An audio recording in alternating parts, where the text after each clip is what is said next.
Tuhan katakan, amin. Shalom, haleluya. Makin banyak ini ya. Hari ini kita belajar satu firman Tuhan.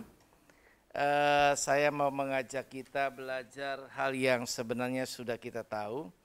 Namun kita diingatkan kembali bagaimana kita seharusnya berdoa ya. Agar doa kita didengarkan bahkan dikabulkan oleh Tuhan. Terima kasih. Doa yang dikabulkan Tuhan itu adalah doa yang memang sesuai dengan arahan Tuhan. Dan arahan Tuhan itu yang seperti apa sih? Ya kita belajar dari firman Tuhan, kita baca di Injil Matius pasalnya yang ke-6. Ayat yang ke-5 sampai dengan yang ke-15, di situ ada cerita bagaimana tentang doa yang diajarkan oleh Tuhan Yesus kepada murid-muridnya.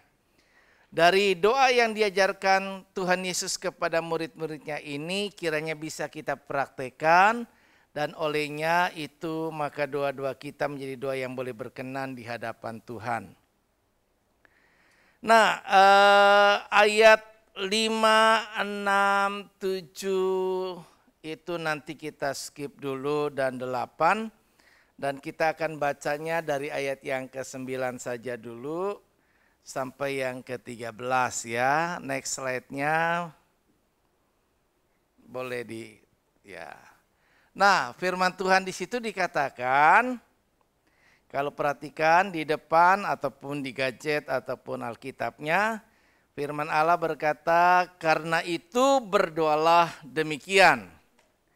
Yuk baca sama-sama ya, 2, 3. Bapa kami yang di surga, dikuduskanlah namamu, datanglah kerajaanmu, jadilah kehendakmu di bumi seperti di surga. Berikanlah kami pada hari ini makanan kami yang secukupnya, dan ampunilah kami akan kesalahan kami, seperti kami juga mengampuni orang yang bersalah kepada kami.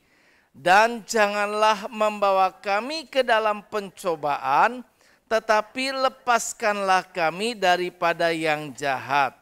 Karena Engkaulah yang mempunyai kerajaan, dan kuasa dan kemuliaan sampai selama-lamanya. Amin. Nah, dari firman Tuhan ini yang kita baca adalah satu metode, satu konsep yang Tuhan Yesus ajarkan bagaimana murid-muridnya seharusnya berdoa. Kita memang tidak membahas itu, satu persatu pengertiannya daripada doa Bapa kami itu ya. Lain kali mungkin kita bisa bicarakan itu. Tetapi ada beberapa hal yang perlu dipahami. Kalau yang tadi Tuhan ajarkan itu dimulai dengan menyapa ya, Bapa kami yang di surga.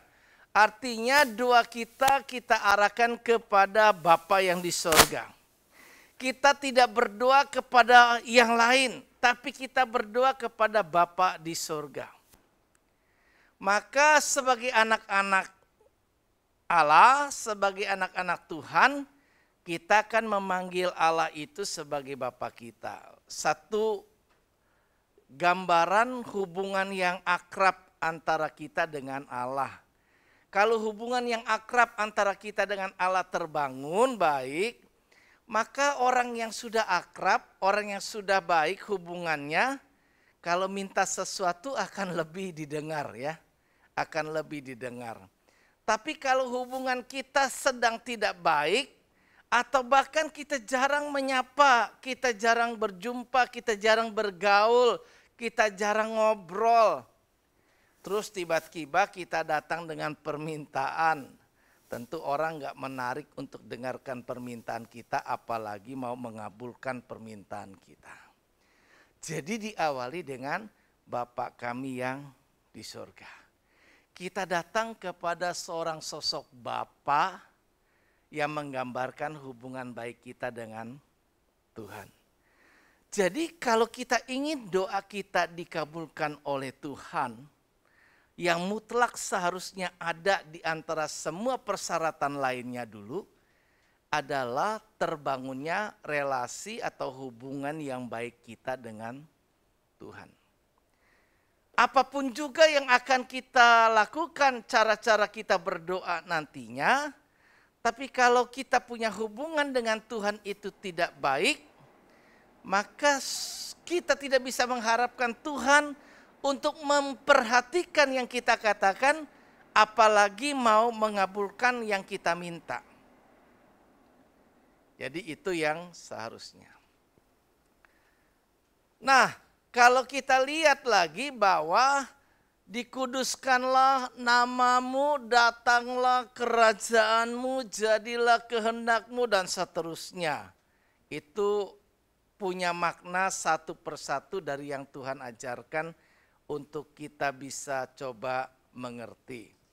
Tetapi itu yang tidak saya sedang ajarkan malam ini.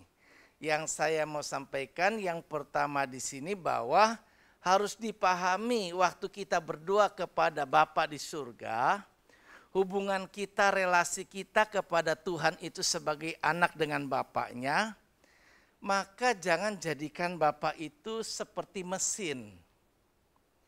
Ada mesin ATM ya. Ada ayat yang berkata sudah terkenal, Yakobus 5 ayat 16, doa orang yang benar. Jadi objek pertama apa? Orangnya dulu ya. Doa orang yang benar, orangnya dulu beres. Hubungannya dengan Tuhan beres. Yang menjadi penghalang antara kita dengan Tuhan itu, kata Yesaya, adalah dosa. Jadi jangan sampai ada dosa yang menghalangi kita berhubungan dengan Tuhan yang kita sapa tadi, Bapa yang di surga. Doa orang yang benar, biarlah posisi kita, hidup kita dipandang Tuhan, dinyatakan Tuhan sudah dibenarkan dulu. Agar kehidupan kita boleh berkenan di hadapan Tuhan. Waktu hubungan kita dengan Tuhan berkenan, karena kita dengar-dengaran, kita taat sama Tuhan, kita setia sama Dia, kita melakukan apa yang Tuhan mau kita kerjakan, maka tentunya berikutnya dikatakan bila dengan yakin didoakan. Jadi bagaimana faktor iman menentukan untuk berhasilnya suatu doa itu dikabulkan Tuhan atau tidak. Itu sangat besar kuasanya. Nah, ini seperti teori, bukan teori. Ini bukan seperti kita baca mantra, bukan. Doa bukan mantra yang kita ucapkan. Doa kepada Tuhan bukan seperti datang kepada mesin ATM untuk minta berbagai list permohonan kita. Tuhan, saya butuh ini, dan berharap Tuhan kerjakan semua permohonan kita. Enggak begitu. Tapi kita datang kepada Allah yang punya kehendak, kebebasan, dan Dia yang menentukan, bukan kita yang menentukan. Kita cuma ngajukan. Kalau anak datang sama orang tua, bukan anak menentukan orang tua harus kayak gimana, tetapi anak nyampaikan sesuatu kepada orang tua, dan nanti orang tua yang menentukan mana yang terbaik buat anaknya. Kan gitu seharusnya ya. Gitu. Karena yang lebih tahu terbaik buat anak itu adalah bukan anaknya sendiri tapi orang tua.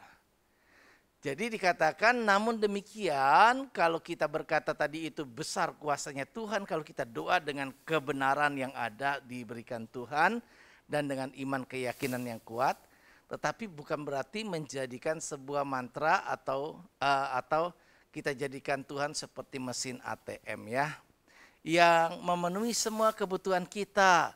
Yesus memberikan petunjuk, etika, arahan kepada kita gimana sih seharusnya kita itu berdoa.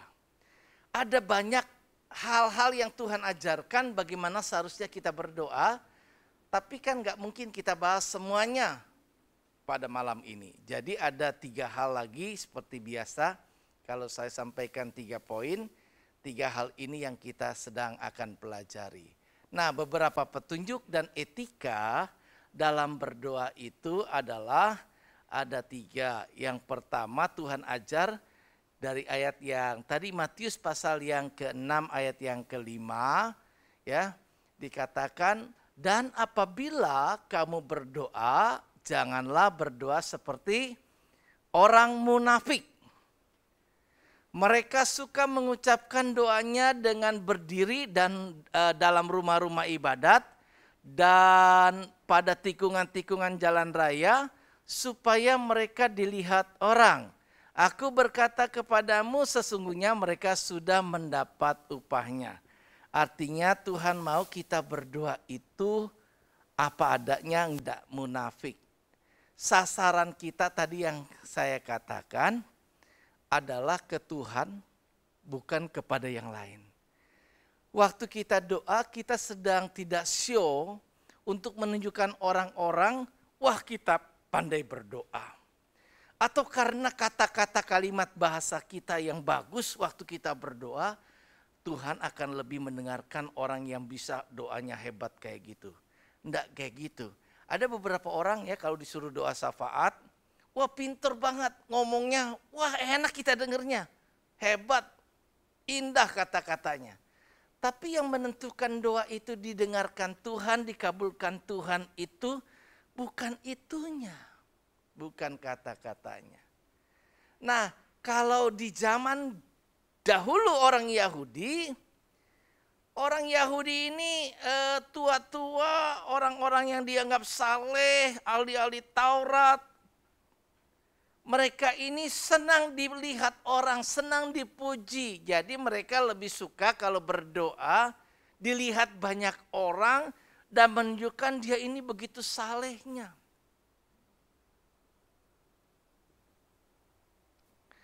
Contoh kemunafikan dalam ayat ini adalah berdoa ingin dilihat orang dan ingin mendapatkan pujian dari orang lain. Oleh sebab itu mereka berdoa di tempat umum yang mudah dilihat orang.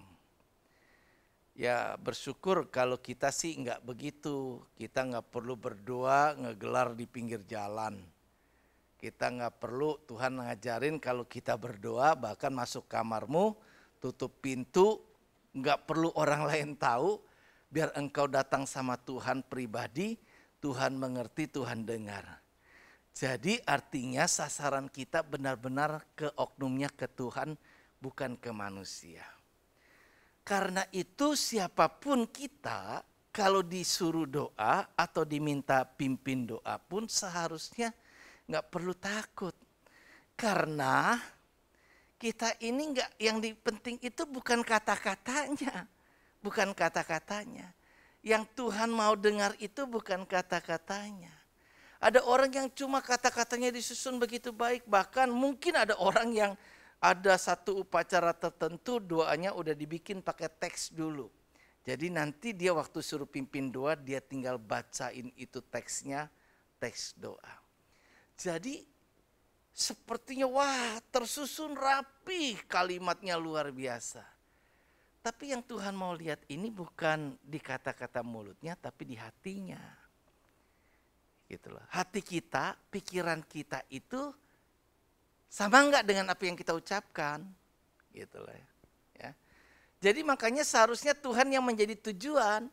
Namun bagi mereka tujuan doanya adalah pujian manusia. Ya. Doa yang seperti ini sudah pasti tidak mendapat upah atau tidak akan dikabulkan oleh Tuhan. Karena dia bukan mencari Tuhan yang sungguh-sungguh, tapi mencari cuma pujian-pujian dari manusia. Saya doa hebat dan sebagainya. Nah karena itu yuk belajar kita berdoa nggak perlu takut. Ucapin aja apa yang ingin kita katakan seperti kita bisa berkata itu di dalam hati. Karena Tuhan lebih senang perkataan dari hati kita daripada sekedar textbook. Sesuatu yang kita sudah tulis atau sesuatu yang kita hafal, satu kata-kata yang indah. Jadi nggak perlu munafik, tulus aja ngomong apa adanya. Bahkan yang belepotan ngomongnya pun Tuhan ngerti kok, Tuhan ngerti gitu. Tapi yang kedua ingat Tuhan juga ajar ayat berikutnya, tadi ayat 5, ayat 7-nya. Ayat 7 berkata apa? Lagi pula dalam doamu itu janganlah kamu bertele-tele seperti kebiasaan orang yang tidak mengenal Allah. Mereka menyangka bahwa karena banyaknya kata-kata, doanya akan dikabulkan. Doa yang panjang enggak akan mungkin menjadi persyaratan, wah nanti pasti akan dikabulkan. Kalau doanya singkat, pendek, kemudian ya ilah. Enggak akan deh dikabulkan Tuhan. Enggak kayak gitu ukurannya. Jadi yang dimaksud adalah jangan pengulangan. Kalau kita sudah ngomong sama Tuhan A, B, C, D, jangan lagi kita ngomong lagi yang sama A, B, C, D. Artinya itu berarti waktu yang kita ngomong pertama, kita nggak ngomong serius. Kita nggak ngomong ingetin benar-benar yang kita ngomong tuh dari hati. Nah kadang-kadang antara pikiran dan di hati ini berbeda. Nah ini yang seringkali buat kita suka ngulang. Tapi kalau kita ngomong dari hati bahkan sampai orang bisa nangis. Kenapa? Karena memang itu yang ada di hatinya. Itu yang ada di perasaannya. Dia ngomong. Nggak muter. Tadi udah ngomong dia lagi. Balik lagi doanya itu lagi dia ngomongin lagi. Di itu lagi. Masih doanya yang sama. Artinya di doa itu berulang-ulang dia ngucapin hal yang sama. Itu juga menandakan orang itu bukan cuma nggak berdoa secara sungguh-sungguh, tapi nggak meyakini apa yang dia sudah ucapkan itu sudah didengar Tuhan. Maka dia perlu lagi ngulang lagi, sepertinya Tuhan lupa nanti takutnya. Jadi dia ulangin lagi, dia nggak yakin dengan apa yang sudah dia katakan di awal.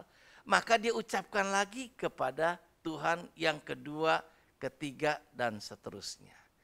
Nah Tuhan bilang gak perlu bertele-tele, gak perlu muter-muter.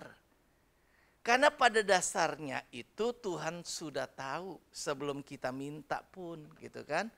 Bapa di surga tidak membutuhkan banyak kata yang tidak bermakna, gak ada gunanya. Tuhan lebih suka komunikasi batin nih, hati yang dalam.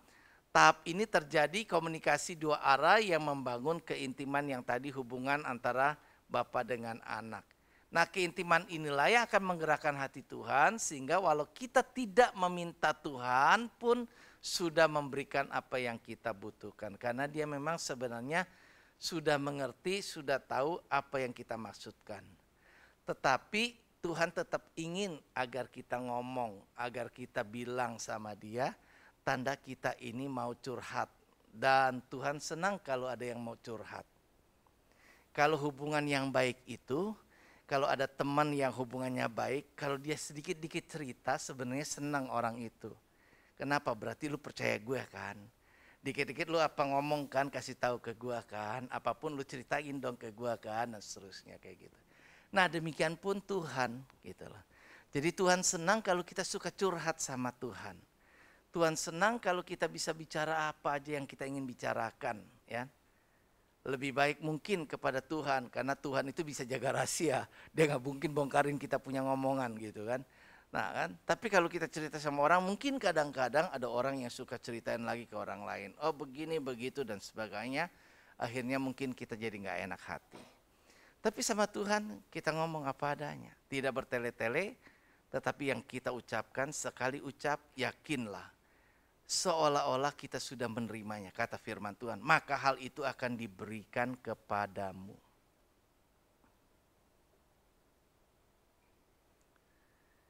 Pernah nggak kita suka muter doanya? Muter, ngomong. Sekali-kali pernah lah ya. Kita muter lagi. Pernah nggak kita lupa, baru tadi kita ngomong itu. Tadi saya ngomong apa ya? Berarti yang tadi saya ngomong nggak benar-benar keluar di hati, cuma sekedar di mulut atau di pikiran. Tapi kita nggak nyampe di hati. Terus ada hati kita yang berkata lain, sehingga kita baru ngomong pada saat itu dari hati. Dan akhirnya terdengarnya jadi pengulangan. Nah yang seperti ini yang Tuhan bilang, jangan bertele-tele. Yang pertama jangan munafik, nggak usah cari pujian dari orang lain. Nggak usah karang kata-kata yang terlalu indah. Ngomong apa adanya, belajar ungkapin ngomong apa adanya. Ya, itu lebih baik di mata Tuhan. Karena Tuhan lihat orang yang tulus ngomong sama Dia, itu yang lebih baik. Daripada penilaian Tuhan, umatku memuji aku dari mulutnya tapi hatinya jauh daripadaku. Dan yang ketiga, tidak meragukan Tuhan. Kalau kita berdoa itu jangan bimbang. Firman Allah di ayat yang ke-8, jadi janganlah kamu seperti mereka karena Bapamu mengetahui apa yang kamu perlukan sebelum kamu minta kepadanya. Ini yang menentukan tadi yang saya bilang, doa orang yang benar bila dengan yakin didoakan, sangat besar kuasa doa itu. Jadi keyakinan kita itulah yang menentukan doa kita itu dikabulkan atau tidak. Kalau kita ragu, kita sendiri ragu dari apa yang kita doakan. Kita sakit, kita berdoa, Tuhan sembuhkan. Tapi setelah saya berdoa, saya ragu dengan penyakit saya sembuh apa enggak. Enggak yakin, ya enggak sembuh lah. Tapi kalau orang dengan kita ini diberikan otoritas. Tuhan bilang, apa yang kau ikat di dunia ini kepada muridnya akan terikat di surga. Yang kau lepaskan di dunia ini terlepas di surga. Jadi kita pegang dan kita punya otoritas Tuhan. Dan sebagai orang yang punya otoritas, kewenangan, kuasa diberi Tuhan, mulut kita gunakan dengan perkataan iman keyakinan yang teguh, maka itu terjadi. Firman itu waktu Tuhan mencipta manusia, waktu Tuhan menciptakan dalam penciptaan, itu Tuhan berkata jadilah terang. Perkataan ini penuh kuasa yang menciptakan terjadinya terang. Jadilah terang, maka jadilah terang. Jadilah ini, maka jadilah ini. Jadilah itu, maka jadilah itu.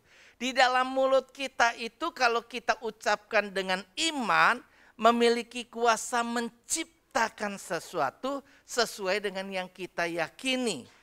Nah, karena itu dikatakan jangan waktu kita berdoa kepada Tuhan kita meragukan Tuhan. Kita sadar bahwa ketika kita datang sama Tuhan itu, kita ini berada dalam situasi yang gak berdaya, gak mampu, kita butuh Tuhan. Dan karena kita percaya Tuhan bisa tolong kita, kita datang sama Tuhan karena kita percaya bagi Tuhan tidak ada yang mustahil. Dan Dia bisa mengerjakan apa yang gak bisa saya kerjakan. Bahkan yang gak masuk di akal saya, gak bisa diterima oleh dunia, tapi itu bisa juga Tuhan kerjakan. Dan kita andalkan keyakinan sama Tuhan tadi, waktu kita doakan, kita yakin, kita percaya Bapa di surga itu pasti sayang sama saya. Kalau saya yakin hubungan saya baik dengan Tuhan. Raja Hizkia divonis Tuhan itu waktu dia mengalami sakit yang parah, makin lama makin parah, dan akhirnya gak punya harapan. Tuhan utus seorang nabi namanya Yesaya. Yesaya datang menghadap Raja Hizkia untuk menyampaikan pesan Tuhan. Baginda Raja, demikianlah sabda Tuhan, dengarkanlah. Hendaknya Baginda Raja mengundang seluruh sanak famili Raja untuk mengatakan dan menyampaikan pesan-pesan terakhir kepada keluarga Baginda. Karena penyakit Baginda akan membawa kematian, tidak akan sembuh.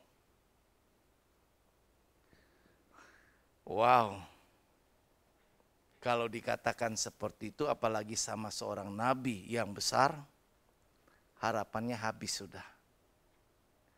Tapi Apa yang dilakukan sama Raja Hizkia?